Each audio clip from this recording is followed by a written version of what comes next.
We have four guests with us this evening. I'm going to introduce them briefly. The first, Michelle Quay, on my right, is in a way, the originator of tonight's event, which was originally scheduled to take place in April as part of a series of screenings in honor of the death of the film's director, Dariush Mehrjui.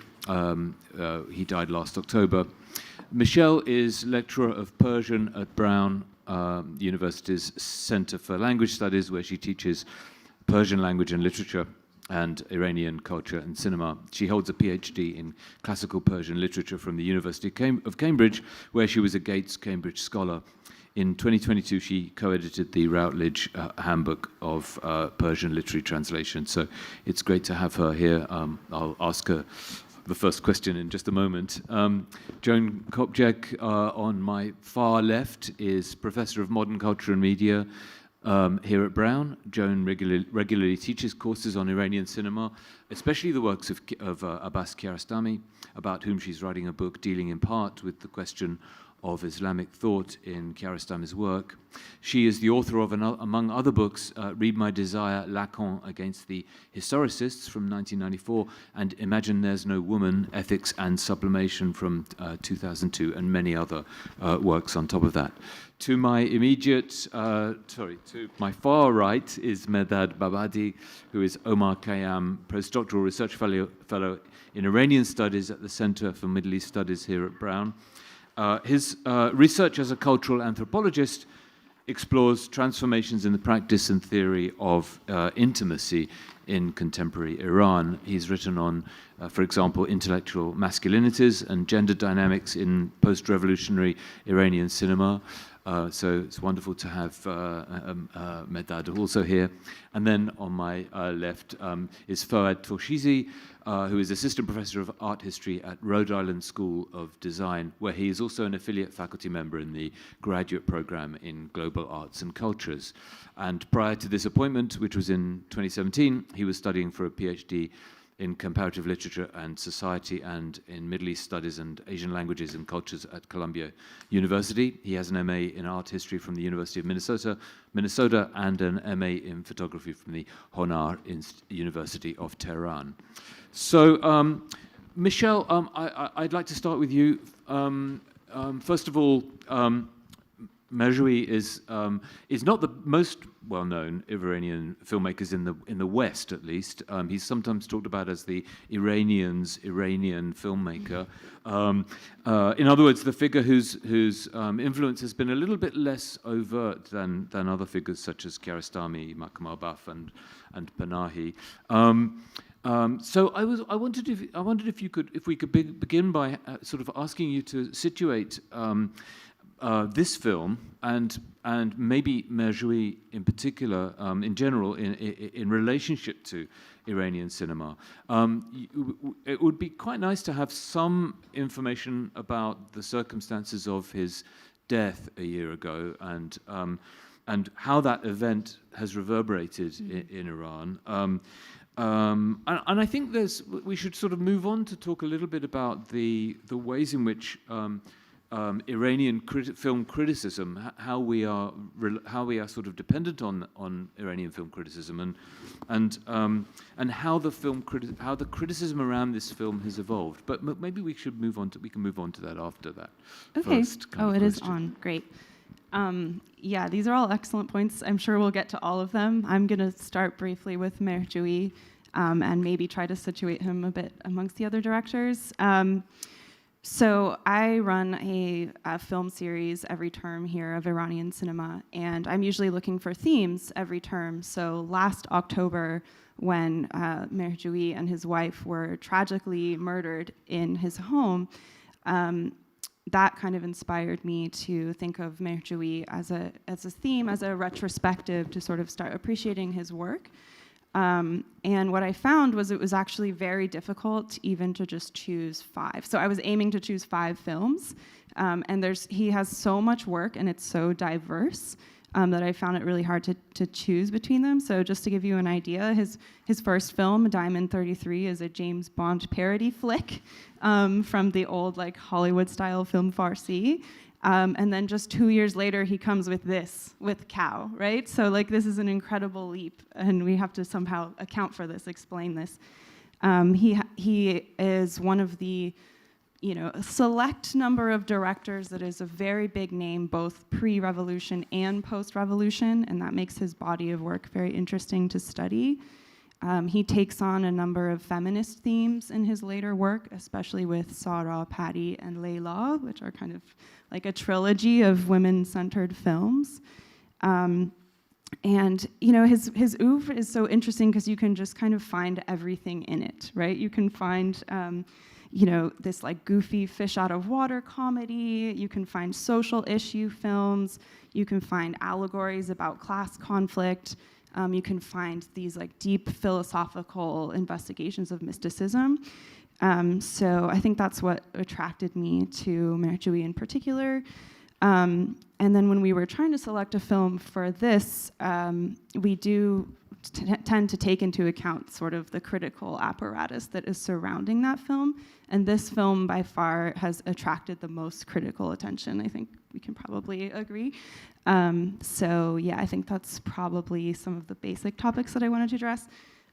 In terms of the actual context of the murder and how it's reverberated through Iranian society, 2 weeks ago was the anniversary on October 14th, and there were many statements made by various directors, including Masoud Kimiai, who made some coded remarks about how censorship basically made it such that Mehrjui was like a living dead is what he said. And then he compares that to the state of Iranian cinema under censorship. So that's just one. There were many, many remarks on the anniversary, but that can just give you an idea of sort of the political nature of what they were like. Thanks so much, Michelle. Let's just dwell on one particular aspect of that story for a moment before we sort of go towards other questions. So this film was banned very shortly after it was made by the Shah of Iran. It was more or less out of circulation for 10 years or so, or maybe more or less 10 years until 1979, the revolution, at which point. The film became back into circulation largely because of Khomeini's enthusiasm for the film. Do you have a sense, Michelle, of the reasons for its banning initially in 1969, and then the reasons for the Ayatollah's enthusiasm for it? Yeah, so I think the reason for the ban is fairly clear. So I don't think the Shah appreciated this image of Iran being broadcast, especially abroad, this very impoverished, almost like backwards, superstitious villager culture. And so one thing that they asked him to do was add like a title card that said this is set 40 years in the past. So not actually set in 69, but way before the Shah's economic reforms. So that was one of the most important sort of reasons why it would have been censored originally. And then after the revolution, I guess if you're Khomeini and you're looking at the body of Iranian cinema, and most of it pre-revolution is these like Hollywood flicks where a dance scene is required, a cabaret scene of a woman in a short skirt there's always one of those, right? Lots of like glitzy Western hotels and all this like wealth and opulence and these kinds of things. That would have not been appealing to the newly formed Islamic Republic, right? So when I assume we're just guessing here because we don't have much information about what Khomeini actually saw. We just have like 2 sentences. But what would have attracted him to this was there's no cabaret scene, and it's implicitly critiquing Pahlavi, you could argue, implicitly critiquing Pahlavi governance by showing sort of poverty and rural issues. Great. Okay. Thank you so much. I think we should also, in a way, as a way of sort of like bringing in the other three guests, sort of cut to the chase of the central event of the film. At least this is what I'd like to do, sort of experimentally. The sort of the transformation of Mashed Hassan and how that event has been understood critically. You know, yes, the film has had a huge response from critics, including, I mean, we've been quite dependent in a way on some of the criticism of Iranian cinema. Critics like Godfrey Cheshire, writing in English, critics like Hamid Dabashi, probably the most famous Iranian film critic who did so much to popularize Iranian cinema. And The Cow has been really important for that film.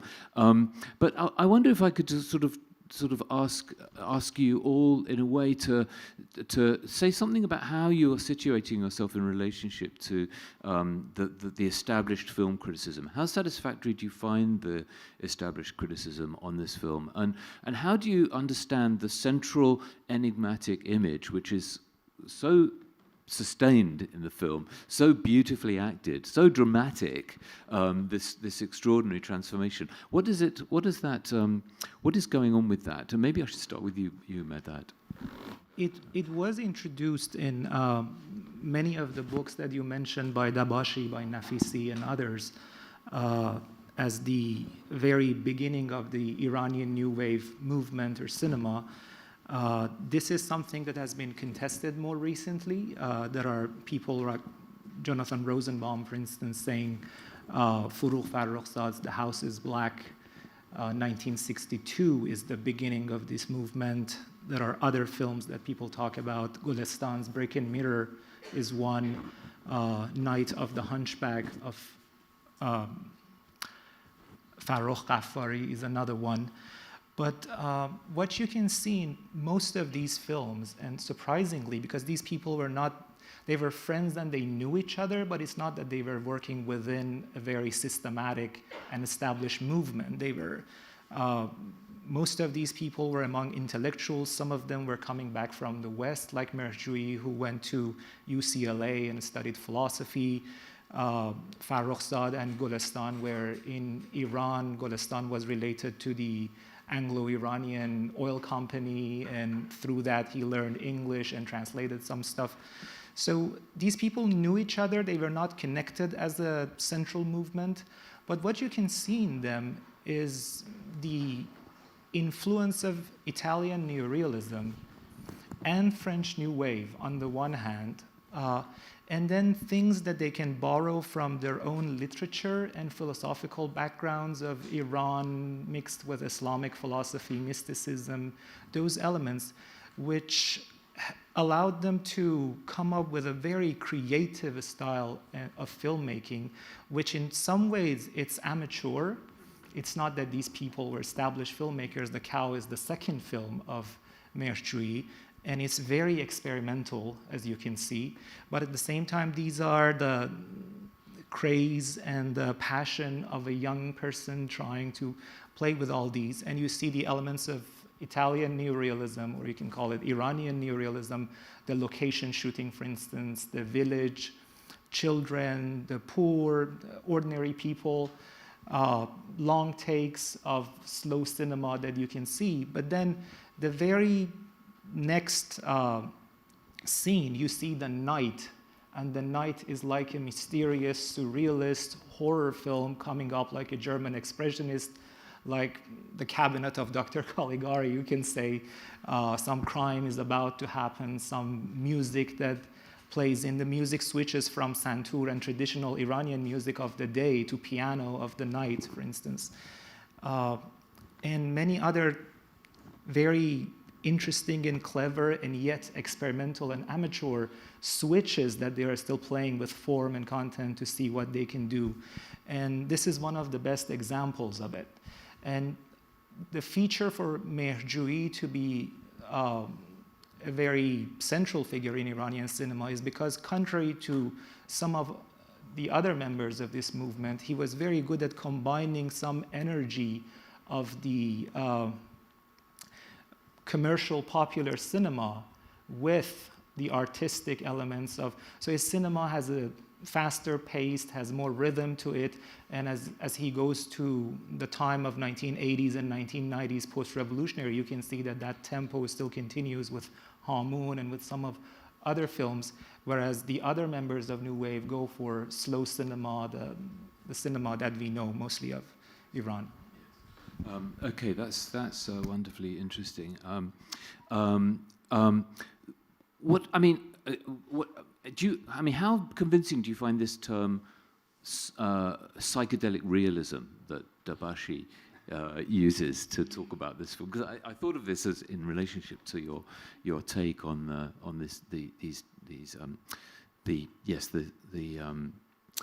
the unusually almost expressionist kind of elements of the film. So about the term Dabashi uses, this is the first time I hear, but Dabashi is very good at coming up with with terms that are difficult to decipher and understand. But I can tell you this, when you think about how Mehrjui thinks about coming up with the notion of a modernist cinema, which is beyond neorealism, to come up with the spooky elements, the mysterious elements, the horror elements, all those, you see a very strange synthesis between some Islamic mystical philosophical traditions on the one hand, and then with some very strange, alienating, Kafkaesque sort of metamorphosis, for instance, what we see. So let's say what is happening here, a person turning to a cow, is a thing that on the one hand can relate to some Persian and Islamic themes of the fusion of the lover with the beloved, or the student with the master, sort of like changing clothes and becoming, or gradually mastering, or gradually becoming the beloved, the master, the sage. But then you think that this is not the story of an ascent going up in a spiritual sense. It's a story might be of a descent and disintegration or dehumanization, basically. And that's the element that comes from the Kafkaesque modernist literature that all of these filmmakers were reading and translating. This is Golestan does translate many of these novels and stories. Beyzai is engaged with it.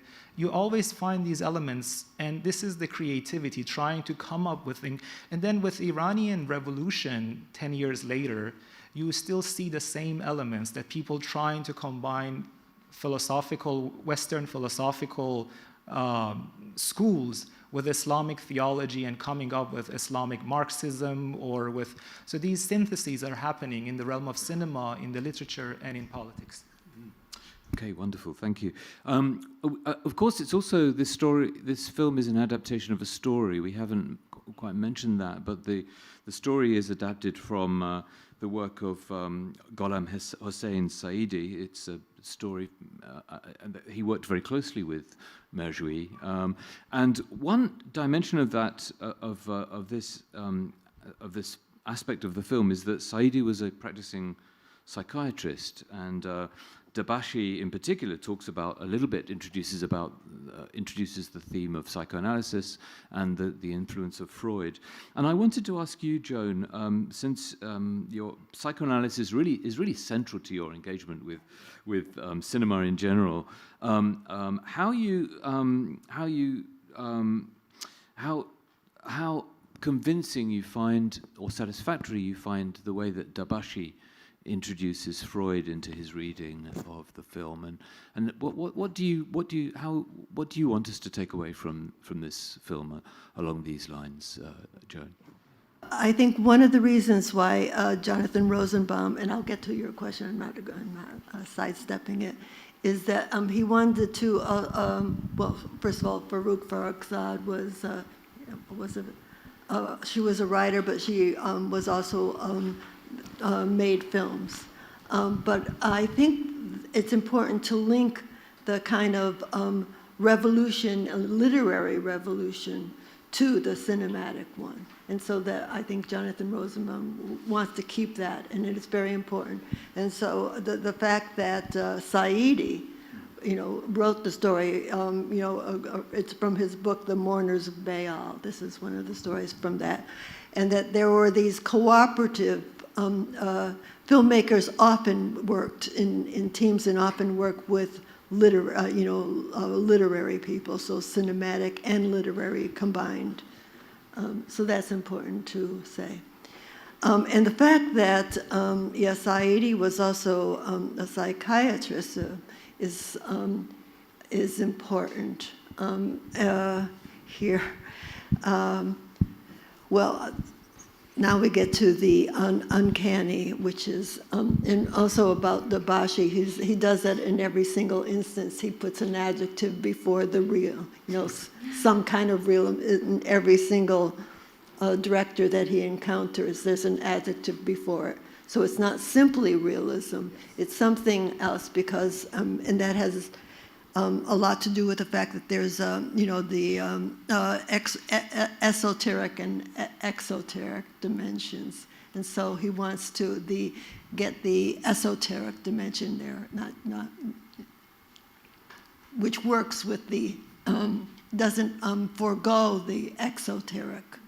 But we have to not forget that it's Islamic philosophy and Islamic background, and so these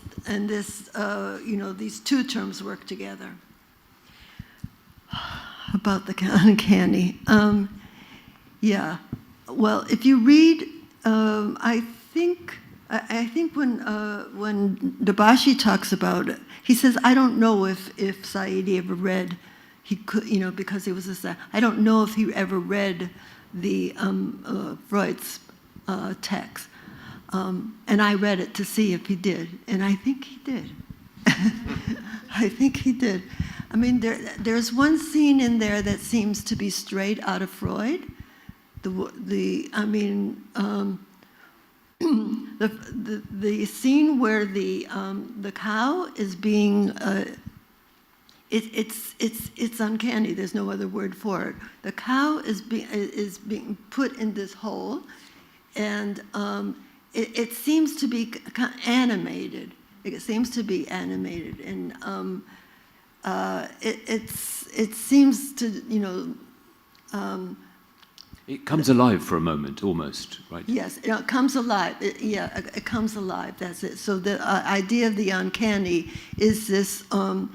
When something, Freud refers to shelling. He says that which should have remained.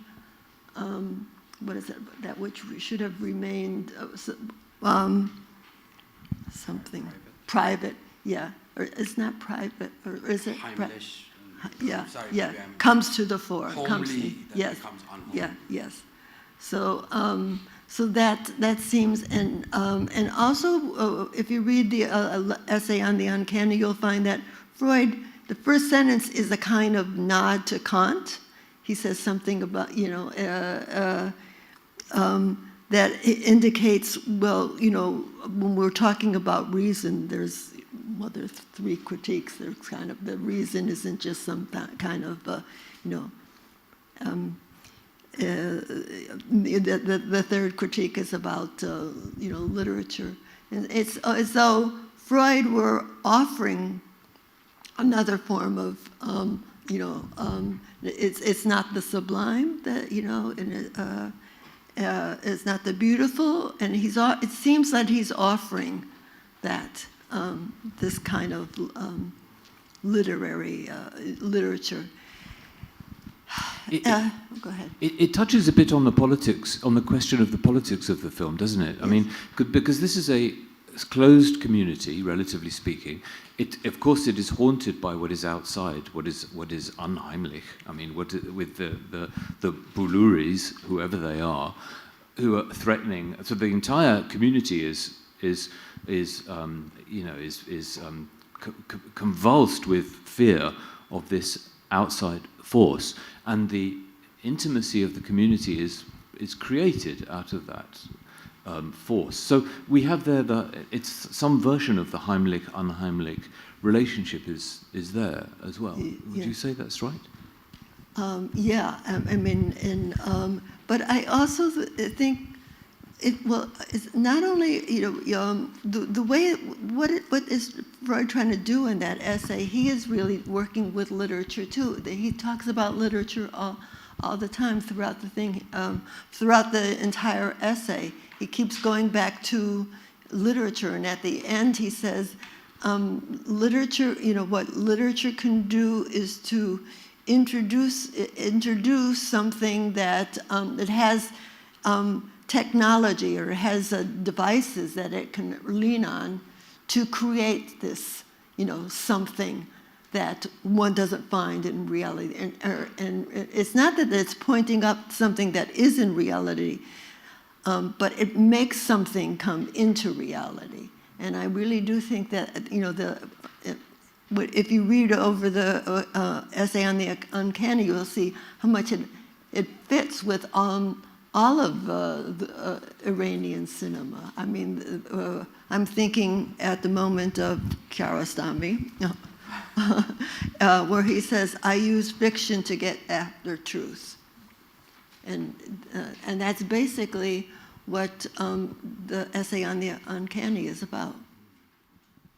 Let's hear a little bit from Foad, because in our previous conversations, we've talked about the Cow as a kind of legendary film, really, that looms very large in the consciousness of Iranian filmmakers. It's also a source of reference for many filmmakers. I mean, would you like to say something about how you see this film's importance in the genealogy of Iranian cinema? Sure. Sure. Thank you. It's kind of, being in an awkward position when Debashi was my doctoral advisor, so just keep hearing we won't be too mean. Whether we agree with him or we don't agree with him, it's like, but just as a brief sort of, in his defense, I have to say that he begins the masters and masterpieces of Iranian cinema actually with Forough Farrokhzad, not with the Cow. So I think he's very cognizant that there is something before the Cow that kind of ensues this movement in Iranian cinema and its new wave. And I think the psychedelic realism that you mentioned comes, as Joan was also mentioning, the book is written as a series of letters from a critic, a cinema, or like a professor of Iranian studies to a cinema enthusiast who we don't really know. And he's trying to explain to her, and I think I have an idea who she is, but he's trying to explain to her that these are the different types of realism. For example, the psychedelic realism here is significant because he's talking about what he calls the dissipation of neurosis, which we can then talk about it at a later time, perhaps. But the kind of social dissipation of neurosis and and then he goes into actual realism, for example, with Kiarostami, which is the thing that you see is the thing that you get. In some ways, the canister being rolled down and close up is like cinema par excellence at that moment, right? That this is the rolling of a can down the street and the rolling of the film, basically. And then, for example, the virtual realism in Mahmal Waf and others, so it goes on. But in some ways, I think, and I want to go now to your question, and I think, I wasn't really able to find, as I was thinking about it, like many instances where you can see how the Cow is coming back, but I think it's one of those haunting sort of spirits that the apparition of it is here and there. There is one particular moment which I think, and it's not entirely, I don't believe it's entirely loyal to what is going on in the Cow. There is this kind of recurrence moment or sort of paying an homage to the film in Asghar Farhadi's The Salesman, where Shahab Hosseini, who is the who's the main actor in that film, is is a teacher, is teaching drama or theater to a group of students, and he comes to class and they're discussing the cow, and then before, and at some point he says that, okay, he decides that he's going to show the film to them, which happens later throughout the film. But there's this really interesting conversation that happens in that moment, in the initial moment of the discussion of the cow, which is one of the students asks, so, professor or teacher, like, how does a human being become a cow? To which he responds gradually. I don't know if you know the story of the salesman, but I think at the risk of spoiling it for you, I'm going to tell you a little bit about it, which is, this guy, Shah Husseini, who's, his wife is being raped, actually in a new place that they have rented or purchased, like a new apartment. And then he goes on a mission to find that person. And then at the time that he finds that person, is this sort of dilemma whether he personally does something about it or not. And this becomes sort of also a kind of an allegory for the rest of the film, that how does a human become a cow? But here what happens in Farhadi is that the cow is that which is not human, as in that which is subhuman. Whereas I think what really makes Mehrjui different is that the cow is the kind of ultimate act of love in one person becoming something else that person loves. It's sort of, that moments with it's hard to say that in front of Joan, but I'll still dare saying it. That little Hans wanting to become a horse, right? This sort of moment that you want to do something that is like politically unintelligible to the rest. Yeah. Right. So in other words, it's not as in the film, as in the teacher in the film seems to interpret becoming a cow as a moment of abjection or something like that. Yeah, and a moment of sort of downfall in terms of morality, whereas here we're not really dealing with that. It's not like becoming a cow. And it was really, it was a moment that I found quite interesting in looking at Farhadi. It's like, how can someone, I'm not a big fan of Farhadi's cinema, but how can someone at the caliber of Farhadi watch the cow and then come down with this kind of interpretation of it, which, I thought it was interesting. I think we should talk about the transformation. Your advisor says this, Masht Hassan and the cow are two souls in one body. And he goes on to say, in this circularity, a self-referential universe generates what he calls a measure of sanity present in the heart of an insanity. I think we should talk about what is really going on in that transformation. The other thing I noticed, I read the story, Saidi's story, and in the story, there's a real transformation takes place. He actually becomes a cow. It's quite obvious that is the case, and that is not the case clearly in the film. So how do you guys think we should read the central transformation here? Michelle?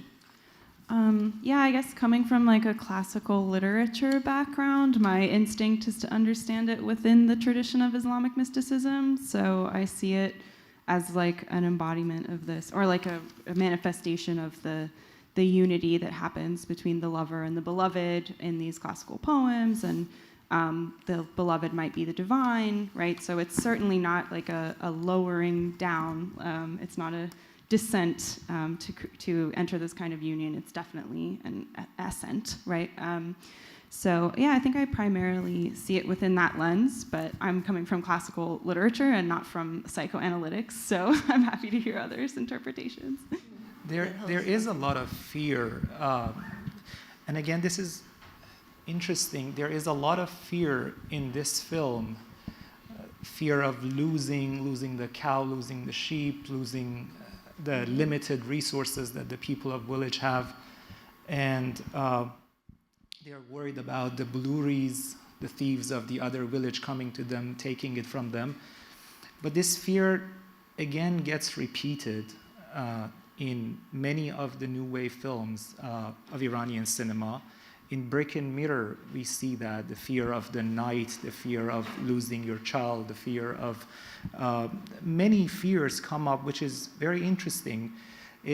When I think about it historically, it very much resonates with German Expressionism, the timing of it and how it led to something, and then how Iranian cinema gradually led to the, not the cinema, but the literary movement, the social, political movements, everything went towards some uprising and thing.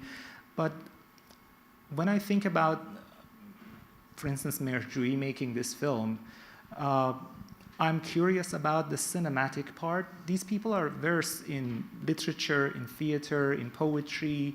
They know some politics. They know the politics of the day, the global trends. But what they are doing is trying to synthesize a cinema of their own, to come up with some creativity. And what they do, when I was, for instance, when they are bringing the cow to put it in that hole, I could not think of Ancien Andalou, Buñuel's films, surrealist films, when the two cows are dead on the piano, somebody's pulling them toward the main character of the story. Or, for instance, many of the scenes, both the scenes of mournings of the villagers carrying those hands of God symbols, as well as the walking of a group of people on the horizon, you cannot not think about Bergman's Seventh Seal. And this is not what I say. I mean, Mehrjui himself agrees about his being influenced from Vittorio De Sica's Bicycle Thieves. Again, there is bicycle, here is the cow we are searching for and not finding. Visconti's films, New Wave, French New Wave, and Bergman. So what I can see is this play of some realism, some mysticism, some expressionism, some surrealism, and it's just like a child playing, and by child I mean that the Iranian cinema, the artistic part of it, is playing with the dough and trying to come up with something. And that something is very beautiful. Like when we are watching it now, 60 years, 70 years after, it's still extremely entertaining, laughable, horrifying, elevating, degrading, like many adjectives come up. Yeah. Okay. Wonderful, thank you. So I'd like us to open up things a little bit and hear from maybe from some of the audience members and hear maybe what your take on the film, on any aspect of the film is. Rachel has a microphone, so maybe Stuart first, and then behind two rows behind you, there's somebody who also has a question. Okay, thanks. So actually, my question comes a little bit off the last comment, which is really helpful, because I was wondering how much of a comic film it is. I mean, it'd be really interesting to hear you talk about the fall, because he plays, it's the first scene we see is him being transformed, and it's a very threatening scene because the guy who's doing the makeup looks like a soldier. It turns out he's just dressed. That's the way he dresses. But it was very hard to work out what was going. It seemed like it was a punishment, but it turned out it's part of the children's games that he plays a part in wittingly and unwittingly at the same time. So it's both threatening, but it's certainly comic too. And he's there, the same. He's tied up like the cow, and breaks free, and is chased 3 times, I think. And there were, of course, lots of other comic elements to it. The fantastic guy who's always asking what's going on, the women's reactions, those kind of. I mean, Dabashi calls it. They're like goblins. I mean, their faces are fantastic. So I was wondering what you thought of the comic element and how it sits so uneasily with the tragic elements. It's such a sad film, but it's also so funny. Yeah, so just to clarify a few things, I hadn't seen this film in a long time, and the first time I watched it, I didn't have a lot of context. So this time, upon seeing it again, I realized that the opening scene is actually an exorcism scene, And Saedi was known to have the writer, who also wrote the script, by the way. He didn't just write the story. He wrote the script as well. He was known to do ethnographic work in villages, specifically working on possession amongst rural people. So I think it's very important that he's begun the film with this possession scene. And takes it up later, isn't it? I mean, when he's when Hassan is in full cow mode, Yes. they are basically trying to exorcise, perform an exorcism. The cow Yes, from him, exactly. Yeah. So for me, that scene wasn't as comic. I don't know what the others had to say about it, but I think we were giggling a lot through Mash Islam's delivery of his he's like, you're not a cow. If you were a cow, you'd have a tail, you'd have horns, right? So all of this was very funny, and we were laughing a lot through that. So yeah, I think it relates well to what you're saying about experimenting with the different genres and kind of going back and forth. And there was one other thing I wanted to say, but I can't think of it now, so hopefully it'll come back to me at some point. Shall we hear from yes, at the back there? Oh, sure, go ahead. If I may add something quickly to what Stuart was saying, is that the fool of the town becomes actually kind of a pivotal character, because it's at the moment that Mashassan metamorphoses to the cow, then the fool enjoys more of a liberty, and then ultimately you see that he is a friend of. So it's this moment that I think, there is a text by Richard Gabry on the cow, which talks about the recognition, the recognition as human. And I think this also relates to what Dabashi is writing about on what he calls the kind of the social dissipation of neurosis. That tyranny, as Dabashi writes, tyranny is not in one place, but tyranny is dissipated in the entire town. So everybody in the town takes part in this sort of exercise of tyranny. And in this way, I think it relates really well to Farrokhzad's film that I was just telling you about, The House is Black, we were just talking about earlier.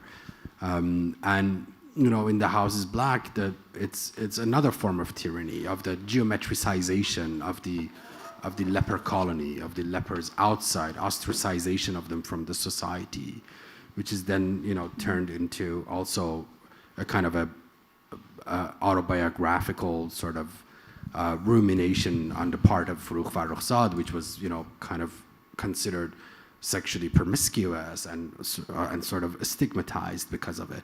So it's this sort of relation that it has actually with that 1962 film that you can see continues here, which in a sense it becomes an indictment of the society rather than of just one character versus the other. And you see that this is kind of dissipated sort of at the societal level.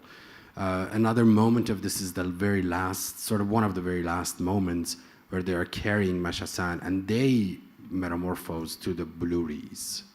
They turn into the Buluris at some point. You see them, the silhouette, but then they are not the Buluris. The Buluris are on the other side, right? So I think that full figure is really pivotal in all of the film. Can I add one more thing to this before I forget? So I was watching an interview with Mehrjui where he had been asked about the particular symbolism of the Buluri, and some people take this really political reading, oh, it's Savak, it's the secret police, it's following us. I don't put much stock in that. I can see what other people think. But I thought it was really interesting that he basically said that those Buluri are sort of manifestations of the internal psyche, right? So he saw them as this internal fear that you're using to terrorize yourself, right? And I got reminded of that when I saw the fool running through the village and he had tied the own pot to his foot that was freaking him out, right? So I was like, oh, he's also being terrorized by a thing that he's done to himself. Does that make sense? Yes, absolutely. Okay. You're up. Thank you. So I'm not familiar at all with this director or with Iranian. So I was just looking for a little bit more context about. So this village is clearly untouched pretty much by the outside world, and including the Iranian state. There's just no outside actors. They are helpless. They can't get any. So I guess in that sense they must represent some sort of tradition, right? I mean, they're just there. So, except for the fact that they do have to hide their religious artifacts and things like that. I mean, I'm assuming the flags are inside because they're not allowed to be openly religious, but I wasn't sure about that. So as far as the director's own take on the kind of backwardness of rural life, and do you think he's associating that backwardness with tradition? Is that a criticism? I mean, it seems unlikely that a village would be so, under the Shah's regime, would be so untouched by the state. So kind of I'm looking a little bit more for where does he stand in, who's kind of responsible in a sense? What are the factors of the backwardness? Is it religion and tradition? Is it the lack of state development? I mean, does he take any positions in his other films on those sorts of questions? Sure, yeah, I'll try to have a stab at that. Well, I mean, I think, historically speaking, I don't think that it's out of imagination to think that the village is so untouched, because even in the 1970s, when the Shiraz Festival is happening, art festival, and like really magnificent figure from all over the world, like John Cage and Maris Cunningham and others are being invited. There are like, there's an American documentary filmmaker who made like a film about what is happening to the people who live in the country and side of around Shiraz, and how they have no access to water or anything. But I think really that the village in the very Beckettian no man's land, barren land that it is in the film, is actually not really central in some sense. I mean, I don't read it as central. I think that the village is incidental, kind of a location to what this is happening, because I see this not as a critique of religious sort of beliefs or a critique of tradition, but it's actually I see it as a very staunch criticism leveled against humanity in general, like a kind of a universal sort of, which as I was mentioning, I, at the risk of repeating myself, is just the idea of the tyranny being exercised by every single one of us. I want to ask a question of the panelists here. That it's kind of a large question, but it's something that we haven't really talked about yet, and it's the sort of conceit of the lie at the heart of the film. What we have is a political community. I suppose what I'm wanting to ask is whether we might read the film allegorically. So we have a community, essentially. Everything that you need for a community is there, including water, including an outside, and the central event of the film takes place on the basis of a lie, essentially. So Masht Hassan knows three things, right? His cow is absent. He also knows that his cow would not run away from him. And he also knows that his fellow citizens are telling him that it has run away from him. In other words, there is a central lie that has taken place. How do you respond in a political situation when everyone, including your chief of your village, is telling you something that you know to be true? You can't prove it. You don't need to prove it. You know, because you know your cow. And therefore, there's only one possibility that is open to him, which is to say, I must be the cow. I'm the cow myself. This I think is, it's a political fable for our times, because we are currently surrounded by lies at every juncture. We know, for example, I mean, I don't need to say this, but we know, for example, that there is a genocide happening. Everybody knows it. No one can say it. The US government is telling us that it is impressing on Israel the importance of safeguarding the lives of innocent Palestinians, i.e. not committing genocide in Gaza, and yet the genocide is continuing, and yet we are paying for it. We are paying for it. In other words, at every moment and at every juncture, we are told things that we simply know to be true, and we do not see anywhere any estimation, any truth-telling. Therefore, the cow is us. The only possible explanation is that the cow is us. So it seems to me that this is one form in which we could read this film politically, and in which it could operate as a political fable for our moment. Now, I mean, I've not read any analyses of this film that says this is why the film was banned in 1969. You know, this is a political fable about the ubiquity of lying. I haven't seen any reading that says that, well, the Ayatollah loved the film precisely because it was functioning as a political fable in a moment of ubiquitous lying. But I was wondering if this sort of allegorical reading might be part of your or our response to this movie. I can say something about which relates to the previous question and to your question, and that's the person with the name Mash Islam in the film. You hear the term is Islam because Iranians call it Islam, and then in Arabic Islam. It's referring to the religion and why his name is Islam, and why everybody is going to him for their problems. And I mean, they have a chief, but it seems that the rationality and the logic and the person that can offer solutions is Islam. And it very much makes sense for those days because the clerics or the religious Islamic figures in small villages were sort of the rationale in the Weberian sense. They were the logical people, and then there's the superstition of the village and small town mixed up with Islam and religiosity, mixed up with other elements.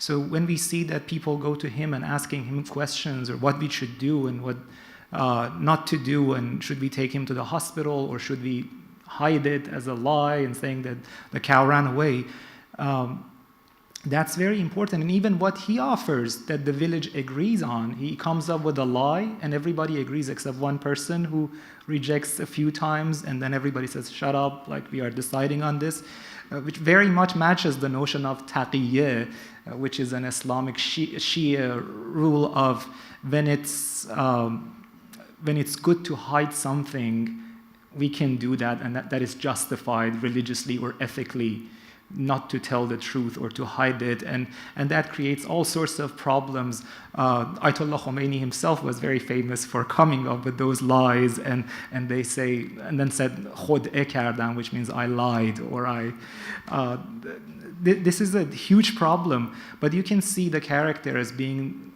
the rationale of the village is Islam. It's not the superstition. And then the rituals they do is very much moving between superstition but also religious Shia symbols of the hand of God, which is related to Karbala and other. I mean, I don't necessarily agree with that reading, that said, but and I also think that the name is not, like, too much is being read into it. But it also makes me wonder if Khomeini saw all of that and thought this is what the mockery the film is making of Islam, and then really fell in love with the film. It makes me question that, that kind of reading, because Islam is actually the one of the worst characters in the film, right? I mean, he is the one who lies, he's the one... He gets everything wrong, of course. He gets everything wrong, and at the end, he is the one who actually, not out of care and compassion, but out of frustration, starts hitting Hassan, and he is the one that understands this as a degradation, not as an act of rejoinder, as an act of love and a metamorphosis that is going in that kind of direction. So I mean, I probably would give also Khomeini a little bit more credit than that, but I think there was also Ala Ahmad who wrote quite lionizing the film, and that became really significant in the way that Khomeini saw the film as well. Yeah. We've probably got like 2 more minutes or so. I'm sure there are things that we simply have not addressed in the film. Please. Question related to, but not directly about censorship. We've touched on, the forbidding of certain political views, and then simple ones like the difficulty of portraying women in their own homes because they wouldn't be wearing a chador and covered up, but you can't show them undressed either. All these little things, and big ones about censorship. And it's easy to say it's restricting for the creative people that work on films and books and literature. But is there another way of looking at this possibly? Sort of akin to Japanese haiku, where as someone has come in and said, I'm going to open a whole new door to you. We're not going to call it censorship. We're just going to say, take your ideas and your thoughts and your creative process and put it in this setting without that other stuff. And it has allowed a blossoming of creativity in a way that would never have happened without censorship. What do you think? Can I start? Yes, go ahead. Okay. I'm just going to start because I feel really strongly about this one, and I feel very strongly, not very often. So, this narrative really distresses me. This idea that censorship has created some kind of flowering in Iranian cinema, and even Mokri referring to Iranian cinema as a greenhouse cinema because it was cut off from global cinema after the revolution, all these things. When you watch a huge number of Iranian films, this weight of censorship begins to add up, in my opinion. And it leads to a sense of disconnection and non-realism that's difficult to swallow after a long time. And I think this narrative is really letting the horrors of the censorship off the hook, because when you listen to artists talk about what they go through, I mean, Mehrjui himself appeared in a video, a frantic, distraught, a year before he died, saying, if this is what I have to do to make art, then just come and kill me. Just do it, because I can't live under this. So, and another counterpoint I would give is when you see the films that are coming out that have subverted the censorship, like Cake and Mahbub Man, my favorite cake, which has just come out to the Berlin Festival and did not go through censorship. Amazing pieces of art.